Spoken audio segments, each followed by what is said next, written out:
বাবার পদাঙ্ক অনুসরণ করে ২ উপজেলার শিক্ষার মান উন্নয়নের লক্ষ্যে কাজ করছেন সিলেট ৬ আসনের সাবেক এমপি মরহুম ডক্টর সৈয়দ মকবুল হোসেনের তনয়া সৈয়দা আদিবা হোসেন, যার ধারাবাহিকতায় বুধবার বিয়ানীবাজারের চারখাই ইউনিয়নে নির্মাণাধীন কাজী আব্দুল হক ডিগ্রি কলেজ পরিদর্শন করেন বিএনপির নেত্রী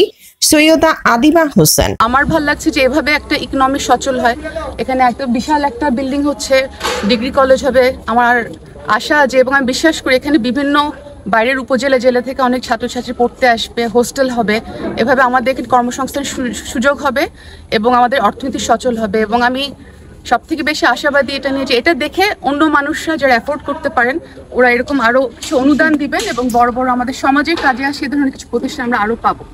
এ সময় উপস্থিত ছিলেন প্রজেক্ট ইঞ্জিনিয়ার আব্দুর রহিম অভি, সহকারী project manager Rehan Ahmed Chowdhury, project manager Mehedi Hasan Pabak, Sylhet জেলা বিএনপির সাবেক তাঁতি বিষয়ক সম্পাদক ওহিদ আহমদ তালুকদার,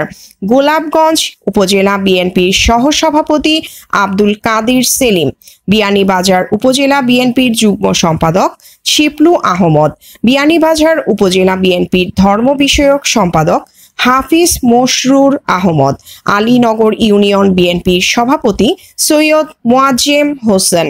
সাধারণ সম্পাদক মামুন আহমদ, চারখাই ইউনিয়ন বিএনপির সাধারণ সম্পাদক শায়েক আহমদ চৌধুরী, আমুরা ইউনিয়ন বিএনপির সাধারণ সম্পাদক